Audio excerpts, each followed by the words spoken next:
Hi everyone, Hannah here. Welcome to my channel. Today's video is going to be part 1 of 2. This video is going to be my birth story, and then I will do a second video which is going to be the time that me and the girls spent in the NICU. If you are new to my channel, I am the mother of identical twin girls who were born at 30 weeks even. So the girls were born on Friday the 24th of March. However, I was in hospital on Thursday the 23rd of March because Alyssa's waters had broken. She was twin 2 and she was Breech. Her waters had gone on the Wednesday, and I'd called up my delivery suite on that Thursday morning at about 4 AM to say that I thought that my waters had gone for one of my twins, and I wasn't sure which because they shared a placenta, but they had different sacs. They both had their own sacs of water. So they said to come on in. So bless him, I woke Glenn up and we called my sister. She came round to watch AD and Elena, and then we got in the car and went over to the hospital. We got into the labour and delivery ward. Were found straight into a room. I got put onto a monitor to check both the girls' heart rates and see how they were. All of that was absolutely fine. Then a consultant doctor came in and did a test. He was like, it sounds pretty likely that your waters have gone, but we'll do this test just to be sure. And he also did a ultrasound to try and figure out whose waters had broken, which is how we found out that it was Alyssa's.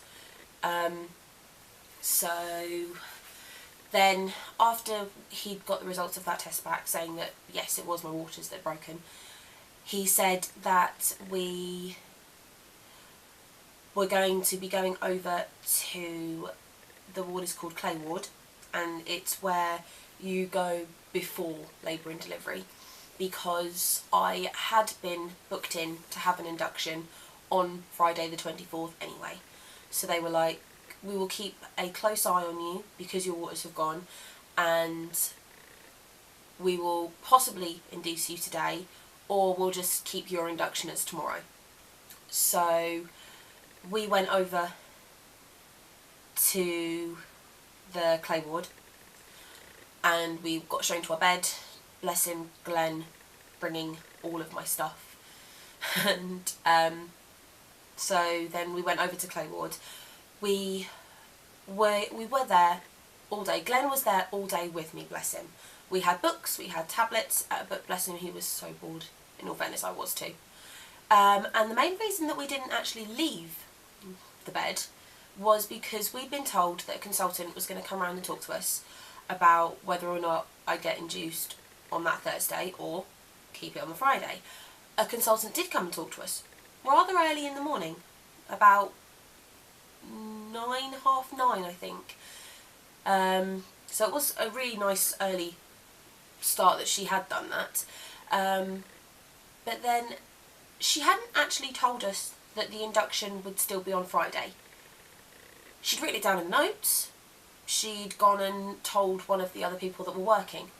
But in the conversation, as far as I can remember, and as far as Glenn could remember too, the conversation that we had with her about how I was feeling, what was going on, and all of this, she didn't say that the induction was going to still be on the Friday. So yeah, bless him. Glenn was just sat there being bored with me all day, waiting to find out what was going on, to be told at around, I think it was gone dinner time, that, oh no, sorry, someone should have told you, your induction is still going to happen tomorrow. So, sorry. So very big miscommunication on that Thursday. After that, Glenn decided to go home because nothing was going to be happening that Thursday night, bless him. So he went home to go see the girls and sort himself out and things like that. And then I just curled up and got comfy for the night. Then on Friday, I can't 100% remember how Friday went, not in regards to timing wise. Glenn came back, and in all fairness, it was a good thing that Glenn had gone home because, bless him, on that night I asked him for when he came back, could he please bring me my dressing gown and, what else was it? Oh yeah, my pillow and my laptop. And he was amazing, and he brought those things. I was really thankful for my pillow. Really was, once I had it. But yeah. So we did end up talking to the consultant that I'd been seeing through all of my scans. So we did talk to him, and I know that happened, but I can't remember what we talked about. So during the day, about 2 times that day, once in the morning and then once at lunchtime, I'd been put back on the monitor to monitor the twins' heartbeats. And the one in the morning, absolutely fine, nothing was going on. But come the one in the afternoon, I had been getting some slight tightenings. Now, to me, they didn't feel like contractions. If anything, I would have just said they were Braxton Hicks. But by the time the lunchtime was here and I was having the monitoring again, they were there. You could see them on the monitor, that they were coming and things. And yeah, so the senior sister, who was in charge of the ward during the day, after the time of being on the machine had passed, she came over, she looked at it, and she was like, right, you are having contractions, I'm calling labour and delivery, we are getting you over there. And I adored her for that, because the sister that was on the shift for the night shift, part of the night I couldn't sleep, so I was just chatting to her, and I was telling her about how fast I can labour, how fast I did labour with AD and with Elena. And she was like, right, so if it doesn't happen tonight, tell the people working tomorrow that when you start. And I was like, that'd be greatly appreciated, thank you. And she actually did tell them that I labour fast. So the senior midwife unhooked me from the machine, went off to make some phone calls. I went off for a quick just little walk around the ward, and when I came back, she said, right, grab your stuff, we've got a room for you, we're going to take you over to labour and delivery. So that is what happened. Bless him, Glenn was an absolute pack mule, taking everything over from Clay Ward over to labour and delivery. He was, bless him. But yeah, so we packed everything up, we went over, we got settled into our room. By the point we got there, there was only one like incubator egg bed in the room, so they did have to go get a second one. The senior sister handed over to the midwives that were on duty on the labour and delivery ward, and from that point I was then put into the bed that was in that room, reattached to the monitor, and this is where it gets fun. Putting the monitor on to find Alyssa's heartbeat was really easy. However, trying to find Aria's heartbeat actually was a bit more difficult. They could find it, but then it would disappear so easily. And in the end, I ended up having to have a special kind of monitor put on. It was one that attached to Aria's head, so it went up through my cervix and attached to her head, and then they managed to monitor her heart rate that way. So all of this had been happening up until about So by the time I went over to labour and delivery, I think it was 1:15, 1:30, give or take, I think, on Friday the 24th. And then I was left on that monitor to monitor the twins' heartbeats for half an hour. As well, during that point, at some time, I'd had a drip, or at least the first part, in case I needed a drip, put into my hand. Not going to forget how uncomfortable that was, having that in my hand. I'm really glad. I hopefully never have to do that again. But, so yeah, I had that in my hand, and I was lying in the bed with the monitor on. It was about, and then after half hour, 40 minutes of that being on, so I'd gone 2 o'clock, they decided to break Aria's waters, because I was having contractions, but they weren't, I'm not really even sure, but they decided to break Aria's waters. So they did, and bless she was a student midwife who broke Aria's waters. It was her last day, bless her, of being a student midwife. And she broke Aria's waters, and they just kept coming and coming and coming and coming. Oh my lord, I felt so sorry for them, I really did. But yeah, so they broke Aria's waters and they kept me on this monitor, but my contractions weren't regular. They were a short one, a longer one, a more intense one, a quick one again, and they went anywhere from every 10 minutes to then 5 minutes to 3 minutes to 10 minutes to 7 minutes. They were completely erratic with the spacing between them and the intensity of them. With Glenn holding my hand through some of these contractions, the senior midwife kept looking over at, she was standing over me, and she was saying, "Are you sure you don't want any gas and air?" And I was like, "No, that's absolutely fine, I can do this, I've done it before." So, and every time I had a contraction that they noticed, bless her, she looked so puzzled, I guess, that I was saying no to gas and air. But to me, I don't know. Looking back, I can't remember that they hurt. I know they hurt, but I honestly couldn't tell you how much they hurt looking back. So, yeah. Each contraction, she was like, "Are you sure you don't want any gas and air?" And I was just like, no, I'm fine. I feel like something's happening. And they had a look and they were like, "Well, the monitor hasn't moved any further down, but just listen to your body and do what it tells you to do." And the sense of relief I felt over me when they said that. With both of my last 2 labours, I told them that something was happening, that I needed to push, and they were just like, "Oh no you don't, you're fine," and things like that. Or "Don't push," was what someone said at Elena's. And that's not what they did at all. Both of them were just like, "Listen to your body and do what it tells you to do."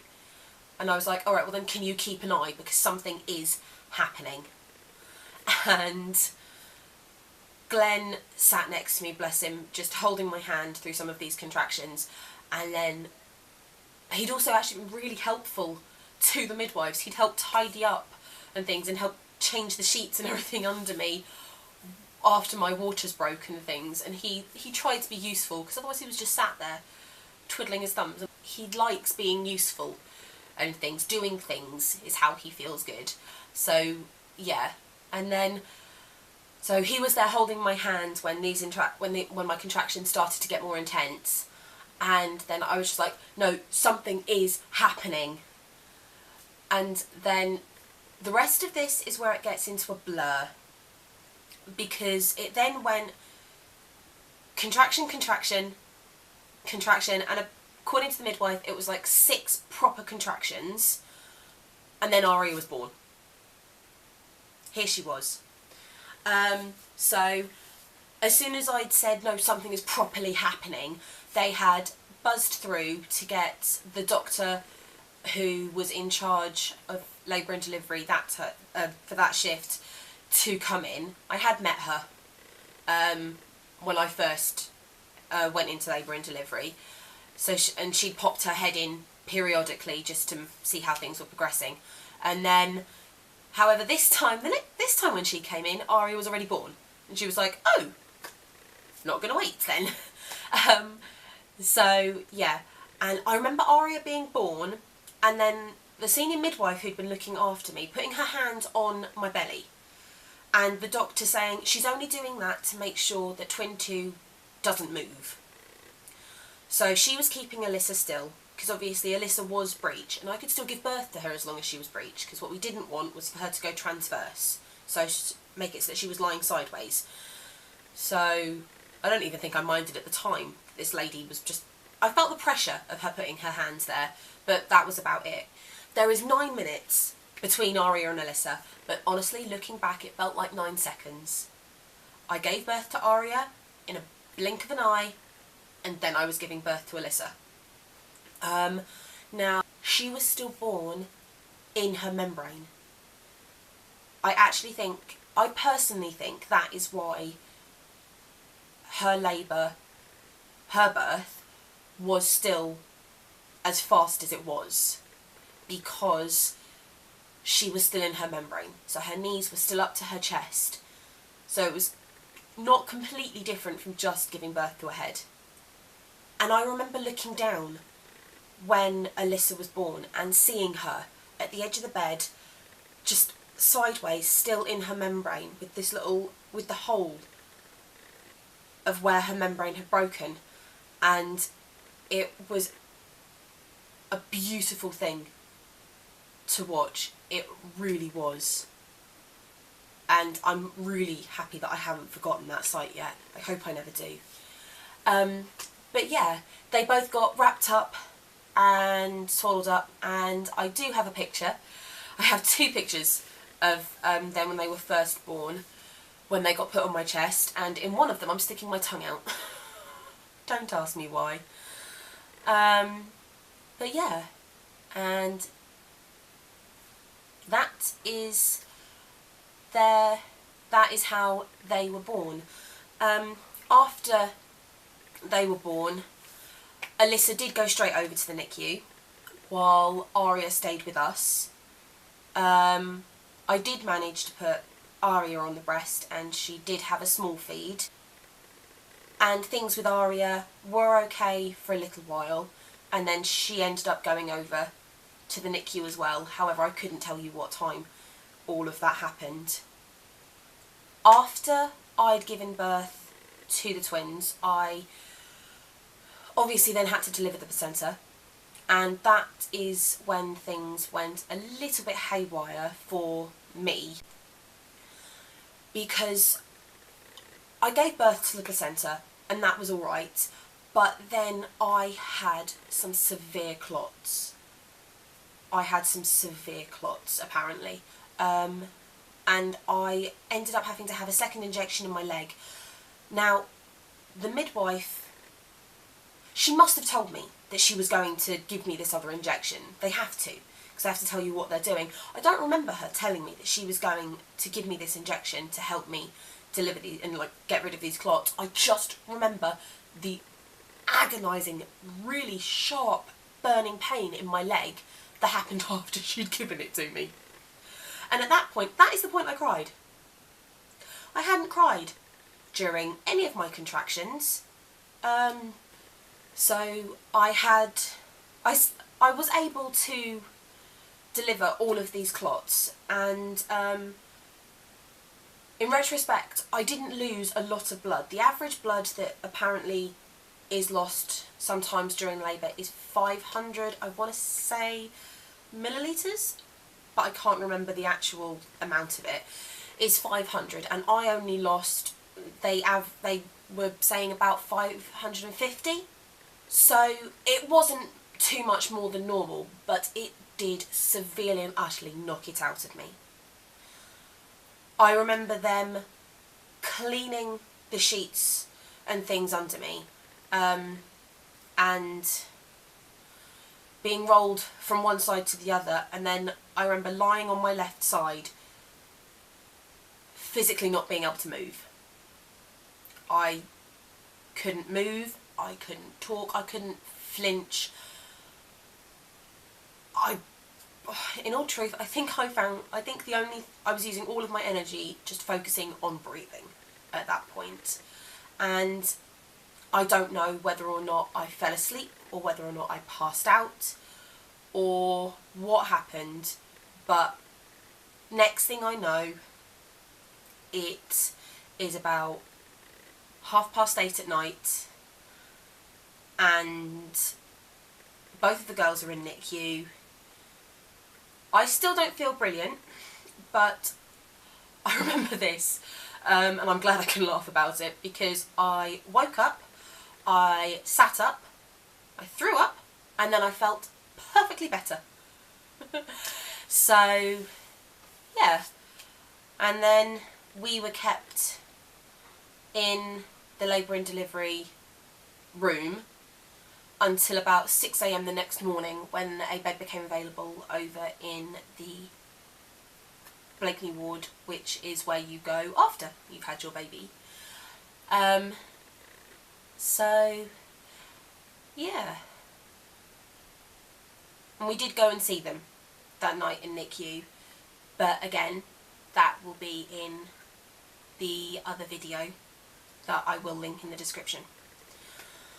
So yes, that is their birth story. Thank you for watching. If you liked this video, please give it a thumb up and subscribe. I am doing monthly updates on the twins as well as weekly vlogs. If you've had any similar experiences, please let me know in the comments below, or if there is anything about just my labour or the aftermath that you have a specific question on, please, again, drop me a comment and I will endeavour to answer you as honestly as possible. Thank you for watching.